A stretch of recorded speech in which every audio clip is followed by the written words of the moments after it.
Welcome back to the Two Pointers Podcast. I'm Trevor Everett, and I am just as floored as you are after that trade deadline at 3 p.m. Eastern Time. Welcome back. Hope you're doing all right.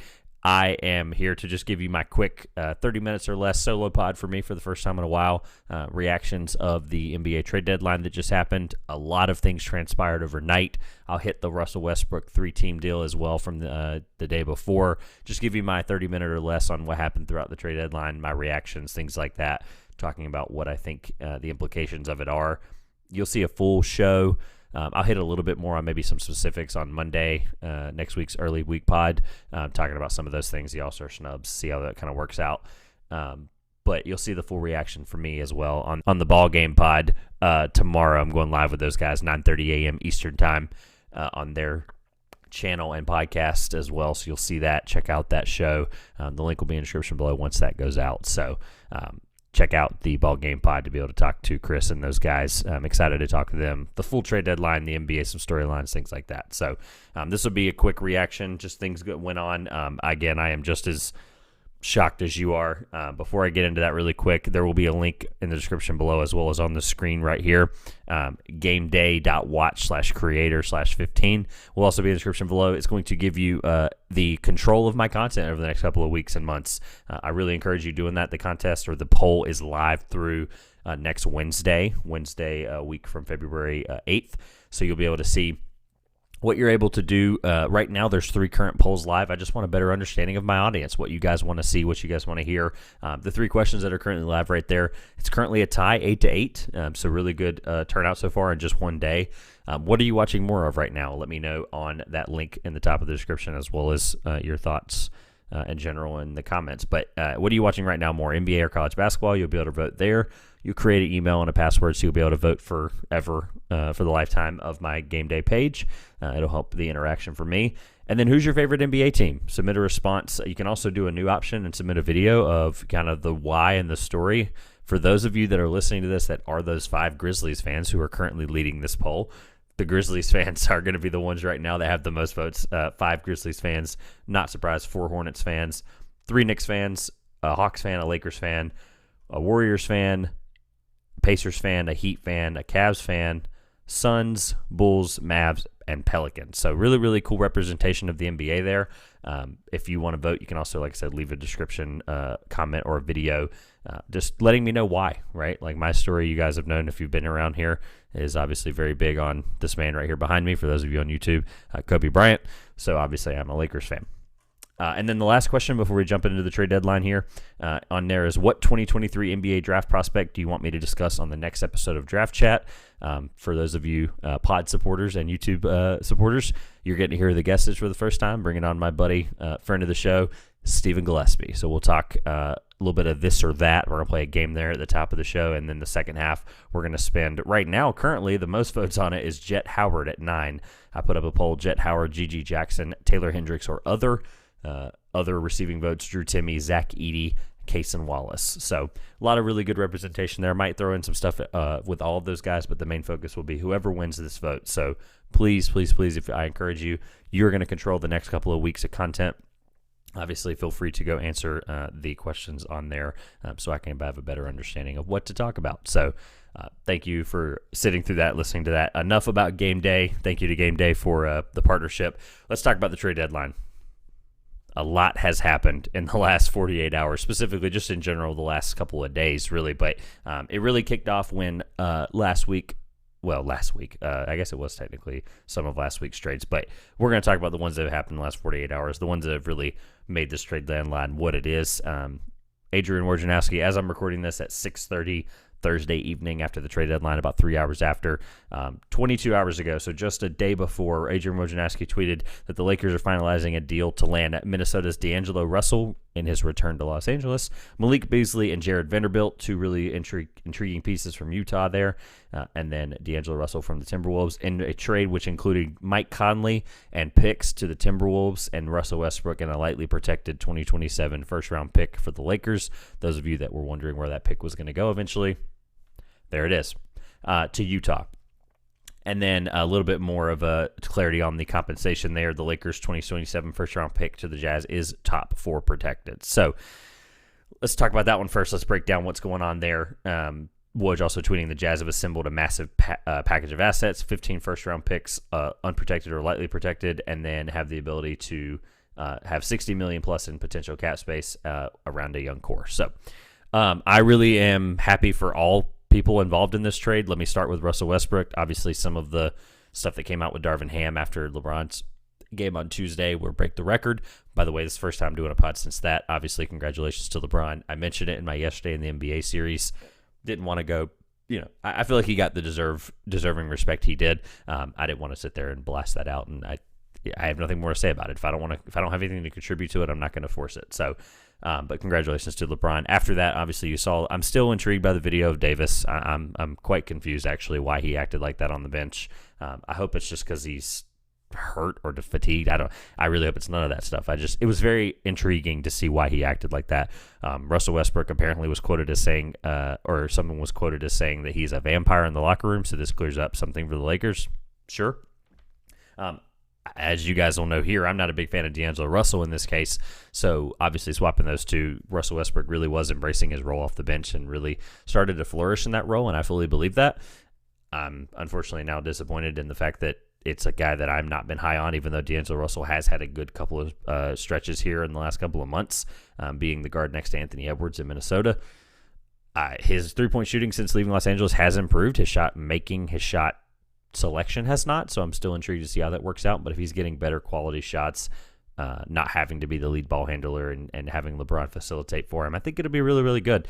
I'm more intrigued by the Malik Beasley and Jared Vanderbilt part of this because I really thought those were two pieces that I don't necessarily think that Danny Ainge was going to keep Malik Beasley, but I thought Jared Vanderbilt, because of the value he has as a small ball five, I thought he was going to be a piece that was intriguingly interesting being kept there in Utah because I think he fits the mold, but obviously eventually he's going to get a payday. So, and then Mike Conley to Minnesota, it gets just a veteran ball handler who has pick and roll chemistry with Rudy Gobert, who really understands how to play with that style of offense. So I'm really, really intrigued to see how Mike Conley fits into that.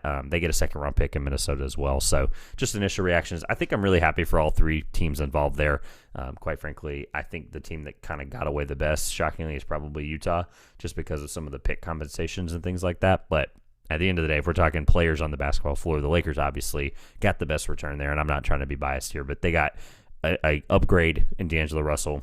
They got Malik Beasley, who's a quality role player, who can actually make threes, which is kind of cool, judging by the Lakers being the worst three-point shooting team in the league at sub 35%. And then Jared Vanderbilt to the Lakers as well. So I'm very happy with the assembly of picks there and assembly of where things went. Moving on to the next pick that was made, shout out to Jalen Brunson and his reaction of his college teammate. He was actually at his college jersey retirement at Villanova, but the Trailblazers are trading or have traded for Josh Hart for a lightly protected future first-round pick to the Blazers. So the Knicks get another quality player, get a really team chemistry-oriented move here. Nothing much to say about it. I like Josh Hart. He's been a huge reason for the Blazers when they were on that big winning stretch at the beginning of the year. This deal does send Cam Reddish as an update that came through with Woj. This deal does send Cam Reddish over to oh my gosh. He sends him, oh my gosh, yeah, I got the deal mixed up again. So the Hart Reddish deal, Reddish goes to Portland. Again, I don't really understand this. That's kind of my first initial reaction is I don't really understand what's going on with this deal, but at the end of the day, the Knicks give up a lottery protected first, 2023 first. That'll turn into 4 second-round picks if it's not conveyed. So whatever.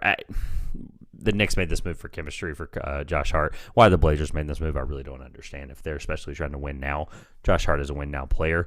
I believe he's supposed to have some contract implications coming up as well, so maybe that's what it is, but I'm not for certain that was a good deal for the Portland Trailblazers. Let's keep moving along here. Kind of got quiet for a few hours there, and then boom, in the middle of the night, I believe just before 1 o'clock in the morning, the Toronto Raptors trade back for, because he was Jakob Poeltl, who was the main piece one of the main pieces in the oh my gosh, I almost said Pascal Siakam trade, in the Kawhi Leonard trade that sent Kawhi Leonard to Toronto. So the Toronto Raptors are acquiring the Spurs center Jakob Poeltl for Khem Birch, a protected 2024 first-round pick, and 2 future seconds. This is definitely not the direction I thought that the Raptors were going to go in, judging by the fact that he's I mean, granted, he's a young guy, long-term piece for them if they want to retool. This kind of gives you a vision of what they're potentially thinking about in the offseason. He's going to deserve a bag. I mean, he's going to get his paycheck this offseason, and the Raptors are probably going to give it to him.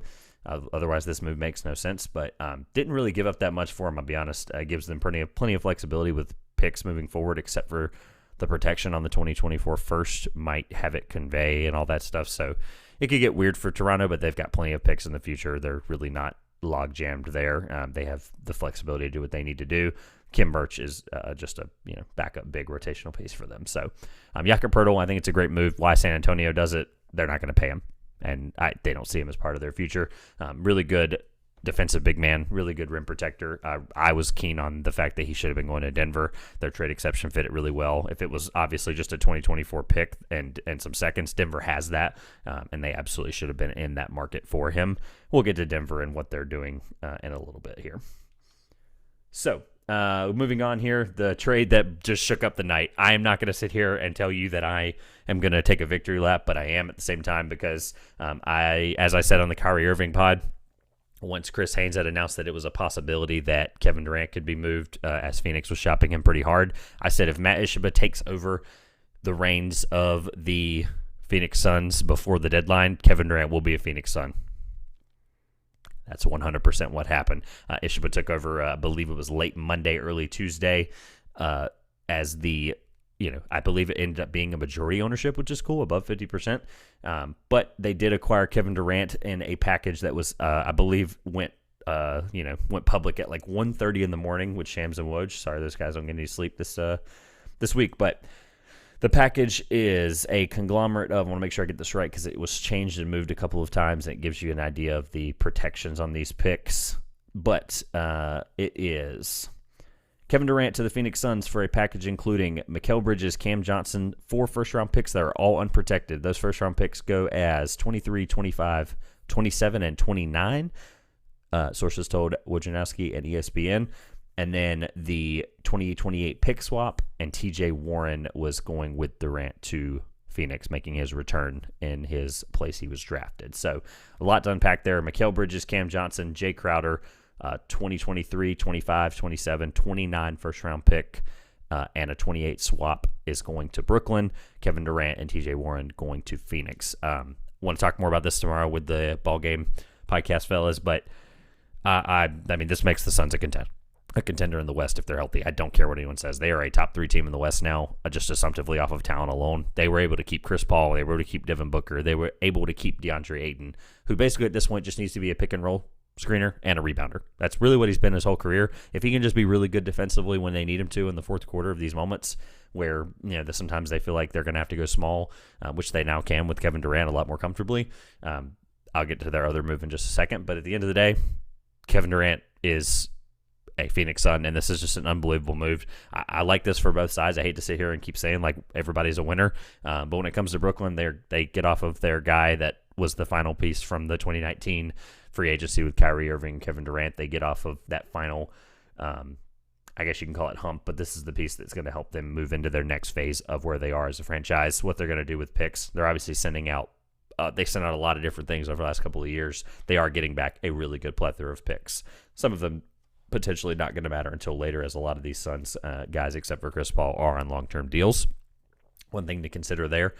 But it's just, no one can predict 5 to 7 years in the future with first-round picks. So really, really happy how this turned out for both sides. I think Brooklyn is now in a position to at least be competitive in the play-in and then decide what they want to do with their, honestly, pretty good just conglomerate of assets now. Not even just picks, just assets and young guys that can play really, really good roles. I can't wait to see Cam Thomas continue to develop and emerge, as he's going to have plenty of playing time with nobody in front of him. He'll have the ball in his hands a lot. Looking forward to that impact as well. The other move that was made is that Shams posted here just after the Kevin Durant deal was the Suns are trading Jay Crowder to the Nets as part of that is not what happened. So I guess that fell through. So let me make sure I get that corrected. We'll go up to the top here.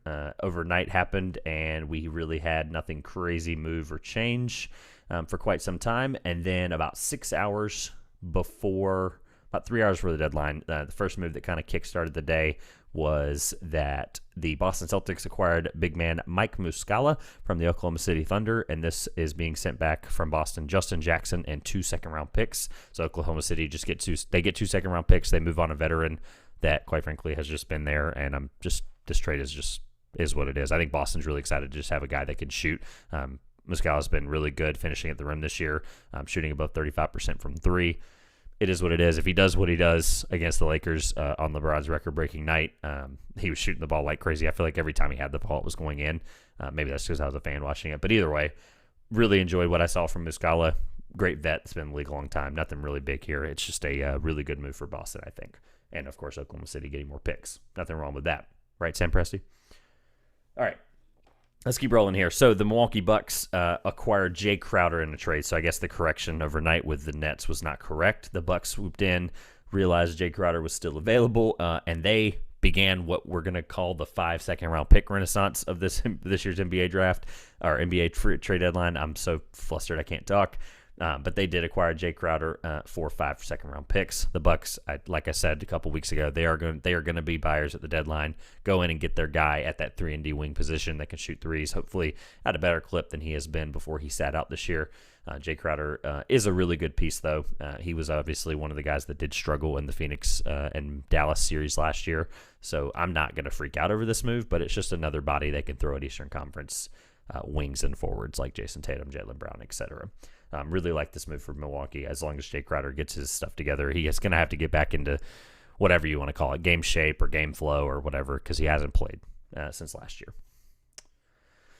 Next move here, we're rolling right along. That basically was the logjam, kind of, nobody had really done a move, and then the domino fell. So the Lakers trading Thomas Bryant. This one I don't understand why you trade Thomas Bryant. I mean, he did request a trade because of minutes, according to, I believe that was Chris Haynes that reported that just after the deadline. But either way, whatever. If guys are going to complain and be a locker room cancer, just let him go. They're trading Thomas Bryant to the Nuggets for Devon Reed and 3 second-round picks. So they end up getting 3 second-round picks that they can use in the future strategically. At the end of the day, it is what it is. It's 2025, 2026, and 2029 Denver second-round picks, which opens up more minutes for Jared Vanderbilt and Wendy and Gabriel to play. So whatever. I'm not a fan of Gabriel, but Jared Vanderbilt, give that man as many minutes as he needs. So fine if it means losing Thomas Bryant, who's been a really good player for the Lakers. It's unfortunate, but what can you do? I mean, I, again, can't complain about that. As part of the Jay Crowder deal, it looks like the part that got confusing was that Indiana is going to be acquiring the Bucks' Jordan Nwora and 2 second-round picks. That would make it a 3-way deal. Milwaukee is acquiring Crowder.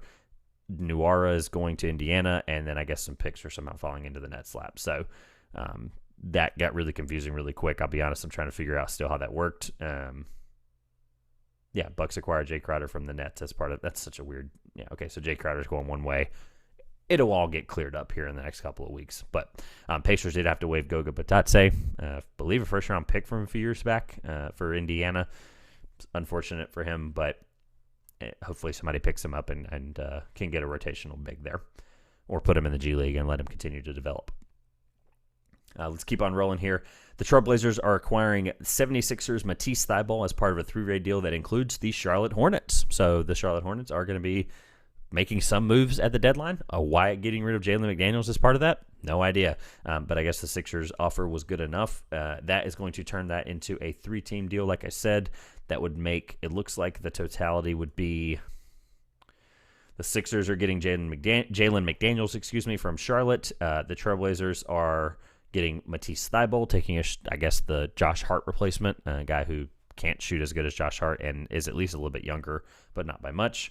Take Matisse Thybulle there, and then Charlotte, I believe, gets a couple of picks, and may get to that when I get through the tweets here. But Charlotte getting second-round picks, nobody's surprised. The next trade after that was the Pacers are acquiring George Hill from the Bucks and a second-round pick. Not really changing my mind on anything. The Bucks are sending Serge Ibaka to the Pacers as part of the Jay Crowder deal with the Nets. Again, all of this is happening in a fast time. I'm just reading tweets as they happened in order, just to keep myself on track of not losing anything here. So hard to follow. I apologize. I'm trying to keep up as best as you guys can, trying to give you thoughts as I see them. But the Pacers will take on the $4 million salary for George Hill, his return to Indiana. This was also the reunion deadline, I guess people were calling it, because a lot of guys were going to a lot of different places that they had previously been drafted to or played for. Let's move along. So the 4 hours ago, so I guess that would have been 2 hours to the deadline, the Nuggets are trading Bones Highland to the Los Angeles Clippers. This is really, really good because the fact they only gave up a 2024 and a 2025 second-round pick is an awesome steal for the Clippers. I am still a Bones Highland fan, even though obviously the relationship with the coaching staff in Denver wasn't good. If this helps Denver get better title push because they have a guy that they're not going to have a guy that doesn't want to play for them as much or doesn't want to fit into that system. I do really like Bones Highland. I hope he can get along with Tyronn Lue and the Clippers system. Obviously, they wouldn't have made a deal for him if they didn't think that. But I really do like that as just a backup piece for the Clippers in that playoff stretch that they'll need him for. Again, 2024 and 2025 second is just nothing for Bones Highland, who's awesome. The Oklahoma City Thunder traded Darius Bazley to the Phoenix Suns, so the Phoenix Suns get another defensive, wing here that they can throw at the Western Conference. My guess that's probably trying to be a Luka stopper there, even though nobody can. They gave up Dario Saric and a second-round pick in that deal. Really like this for both sides. Dario Saric is just a guy that Oklahoma City can hold on to, maybe flip again for another second-round pick. Oklahoma City gets another second-round pick in this deal, so ultimately I think that if we're keeping count at home, that's 3 second-round picks for the Thunder. And Darius Bazley is, like I said, a good rotational wing for the Thunder, who has started to see offensive improvements the last couple of years under Shai Gilgeous-Alexander's leadership as their lead point guard. Rolling right along, this is where things started to get wild. So the Warriors traded James Wiseman to the Pistons for Saddiq Bey, and then Saddiq Bey actually gets moved in and becomes a multi-team deal where Saddiq Bey goes to Atlanta. So the Atlanta Hawks get a versatile 3-and-D wing who has had an up-and-down year, but a guy I really believe in. If you're not new to this channel, you know that. I'm a fan of Saddiq Bey more than most. I really do like him and what he brings as a young piece. I really can't understand why the Pistons... I guess, again, it comes down to a lot of these moves where people don't want to get paid, right? Or they don't want to pay them. So Saddiq Bey is going to Atlanta. The Warriors are getting, again, here's the second round pick thing again. 5 second-round picks to go to the Warriors, and then James Wiseman goes to the Pistons. So I'm not going to sit here and say everybody's happy. I'm not going to say that about every deal. I'm trying to be constructive here. The Warriors, not really sure what the 5 second-round picks were for. Obviously, you'll see in a minute what they ended up using them for potentially, but I like Saddiq Bey. I'm happy for Atlanta. I think that's really good. Hawks fans, you can stop being mad at me. I think this is a great deal for Atlanta. Ultimately, we're gonna see how it shakes out if they make a good playoff push. So the Hawks also made another move, trading Justin Holiday and Frank Kaminsky to Houston for Garrison Matthews and Bruno Fernando. Bruno Fernando back up big. Garrison Matthews might not play for Atlanta. Not going to sit here and overreact to that trade. The Houston Rockets' next trade was Eric Gordon to the Los Angeles Clippers. Another really good deal here that actually ended up getting confusing and ended up becoming a 3-team deal. I know, follow along here. The Houston Rockets acquired John Wall back, and I was in a Twitter space with Biased Will and Bordeaux and all those guys, and man, that reaction was just awesome to see. That John Wall trade happened as I was in the Houston Rockets Twitter space, so shout out to them and Rockets Twitter. But yeah, John Wall is going to get bought out more than likely, and this is just that was an okay move. It is what it is. They got rid of Eric Gordon, which is what they wanted to do. Memphis is ultimately going to end up with Luke Kennard, which I think that's going to get overlooked, but the Luke Kennard deal, Luke Kennard's a capable ball handler, not a horrible defender by any means for the Los Angeles Clippers, but I guess the Bones Highland upgrade is what they wanted there. Obviously, they had to move him to make this work to get rid of John Wall. That is, I think it's just a casualty of the deal. But Luke Kennard's a really good three-point shooter and mid-range shooter, so he can score really well for Memphis in spots off the bench. I think that's a good deal for everyone involved. I really do. Eric Gordon, I just want to know how much he's going to play and how much they're going to, as an older veteran, they're going to obviously slow roll him to get him ready for the playoffs. He'll play right there behind or beside Norman Powell off the bench. The Grizzlies did have to send Danny Green to Houston in this deal. Not a big deal. They get rid of a guy who was just returning from an ACL injury last year. I think I've caught back up on that trade. So the Clippers, Luke Kennard to the Grizzlies, and 3 second-round picks. Looks like the Grizzlies gave up 3 second-round picks for Luke Kennard. So the second-round pick market was just insane. And then the Rockets get rights to swap Bucks pick with Clippers. That's Tim McMahon's making that too confusing. It doesn't matter. We'll get to that later. The Lakers were actively buyers and swappers and sellers and whatever you want to call them at the deadline. The Los Angeles Lakers are trading Patrick Beverley to the Orlando Magic for center Mo Bamba. They get a guy who most people don't realize his three-point shot's been really good this year. He's shooting 37% from three on minimal attempts. Get a capable, quick-footed rim defender. I'm high on Mo Bamba. I always have been. I think he's a capable big.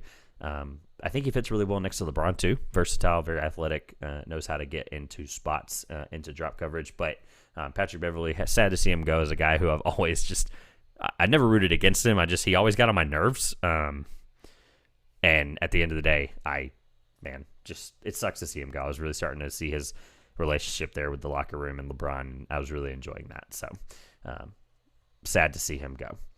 The Lakers are sending second-round draft compensation with Patrick Beverley to Orlando for Mo Bamba, which, like I said, was a good move, I think, all around for everybody. Rolling right along. The San Antonio Spurs traded Josh Richardson to the New Orleans Pelicans. This was for Devontae Graham and 4 second-round picks.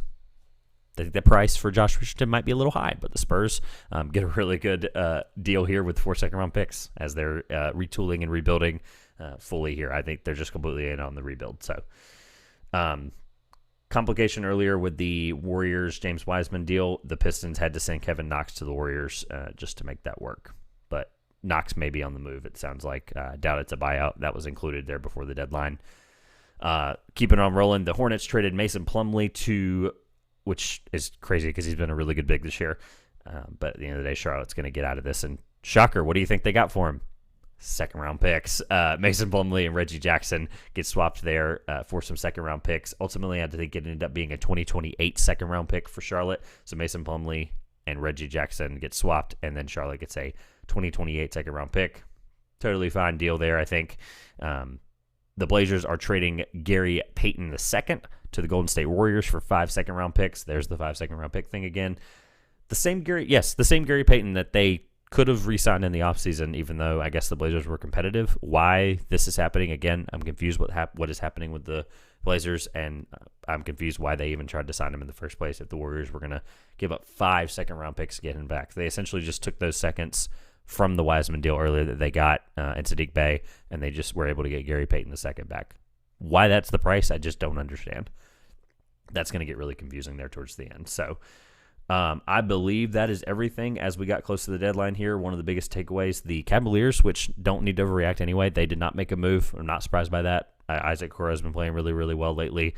Jake Crowder's price was 5 second-round picks. They are not in the position to be giving up 5 second-round picks with their first-round pick capital being leveraged for Donovan Mitchell. So I'm not surprised by that with the Cleveland part. What I am surprised by is Chicago Bulls. Not a move at all being made despite the Levine uncertainty. I bet the deal was probably a big package from New York that New York didn't want to give up. I think the asking price was probably just too much there. Vucevic, not sure where he kind of fits into that rotation moving forward, as I believe he is a free agent this offseason. If not, either way, it was a guy that you could have moved to some type of contender. But, I mean, the market probably wasn't there for him. He hasn't been that good in that offense, obviously, and with the Lonzo Ball injury, I'm not sure that the Bulls are in a position to go for it, so why not just tear it down? I don't know. I'm intrigued by what's happening. According to Bulls fans I talked to, it sounds like the ownership and the front office are fighting over how things should work and roll, and that's just not how organization needs to be run moving forward. It sucks. I hate it for Bulls fans. A lot of people I'm fond of are Bulls fans, so one thing that implicates the Warriors here, just closing up, the Warriors will save roughly $7 million in luxury tax this year based on today's trade, and then $30 million saved in 2023-2024. So it sounds like it was a money thing for the Warriors. A lot of teams, these trades seem crazy in hindsight, and then you realize that a lot of teams are going to save a lot of money. Obviously, they would start getting into the repeater tax, and it would just be way too much money. So not that Bob Myers and, obviously all of those guys over there in Golden State aren't going to want to pay that, but it just gets expensive when you're paying Steph, Draymond, and Clay so much money anyway. It starts to get hard to build a franchise around that. So I think I kept it just over 30 minutes. So let me know your thoughts below in the comments or on Twitter or anywhere else that you are watching this video or listening to this podcast. Let me know your thoughts on the trade deadline, what your team did, what your team didn't do, what they should have done. as well as, again, don't forget to click the link in the top of the description for game day to let me know your thoughts on what you're watching more of right now, your favorite team, and then who I should talk about on Draft Chat with Stephen G in a few weeks. So all of that stuff will be linked in the description below. Hope you had a great NBA trade deadline. Thank you for listening. Thank you for watching. We'll see you soon.